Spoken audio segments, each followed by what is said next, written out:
Have you ever noticed how our villains have changed over the years? We're going to trace the evolution of evil in our stories, how it went from a monster lurking outside to, well, the demon that's already inside us. And what does that shift really say about who we are? So, that leads us to the big question for today. Are the best villains really just monsters we have to fight? Or are they actually mirrors, showing us a part of ourselves we'd rather not see?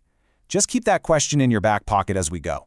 Because in this explainer, we're going to follow that exact path, this huge shift from evil being this clear external threat to something much more personal, a psychological struggle. And to do that, we're going to use two amazing, iconic antagonists from completely different worlds as our guides. So, our whole story starts with this one fundamental idea: how the villain we once saw as this obvious outside force slowly but surely finds its way inside the human heart. But, to really get how much things have changed, we first need to set a baseline.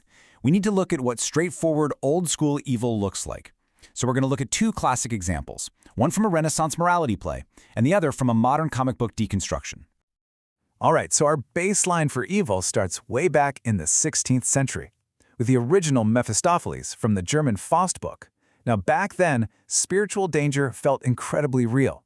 So this character wasn't created for some deep psychological dive. Nope, he was a tool, a walking, talking part of an unambiguous cautionary tale.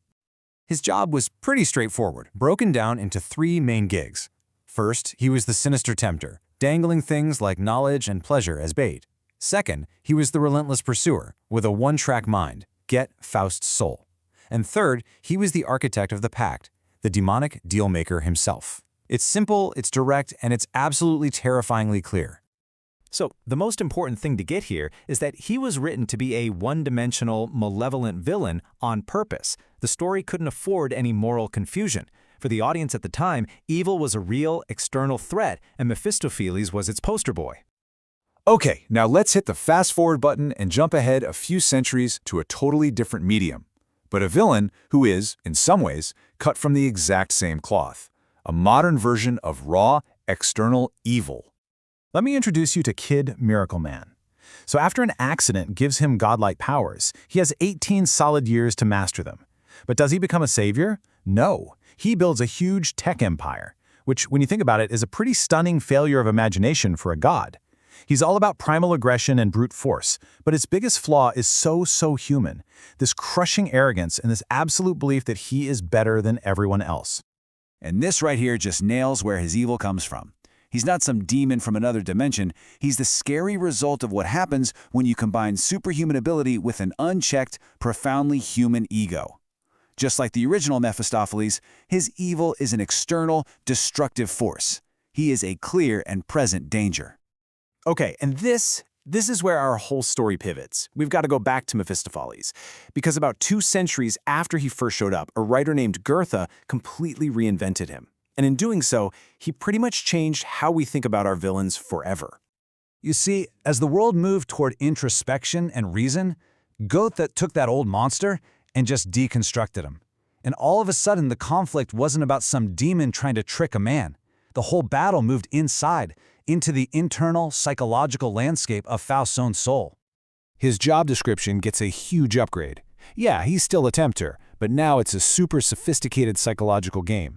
He's a witty cynic, questioning every good thing, and most importantly, he becomes a dark mirror, a psychological foil whose whole purpose is to reflect Faust's own hidden desires and his deepest despairs.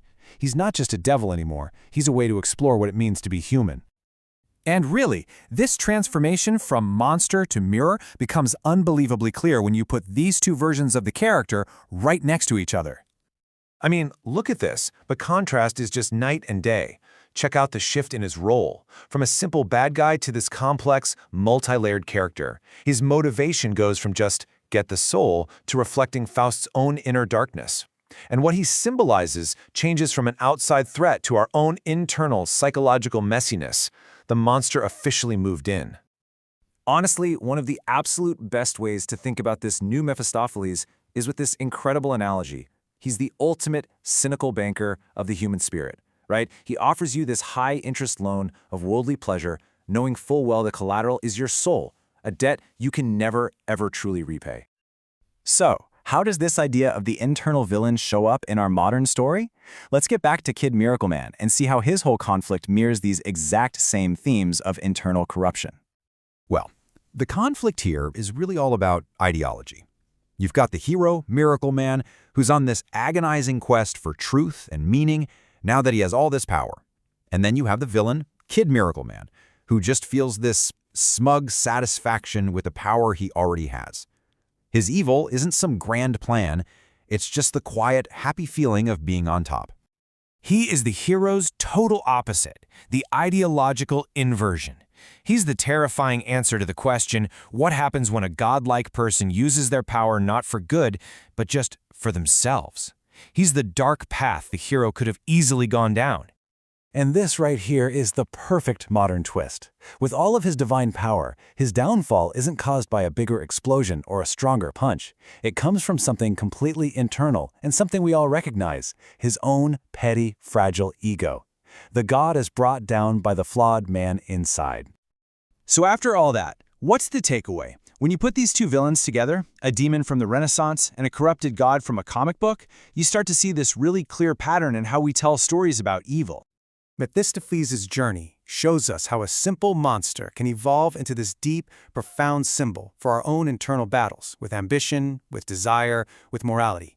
He becomes less of a devil you fight, and more of a dark mirror reflecting the human condition back at us. And Kid Miracle Man? He acts as a warning specifically for our modern times. He shows that when you mix absolute power with our all-too-human flaws, like ego and pettiness, you don't get enlightenment. You get a terrifying, destructive tyranny that's born from within.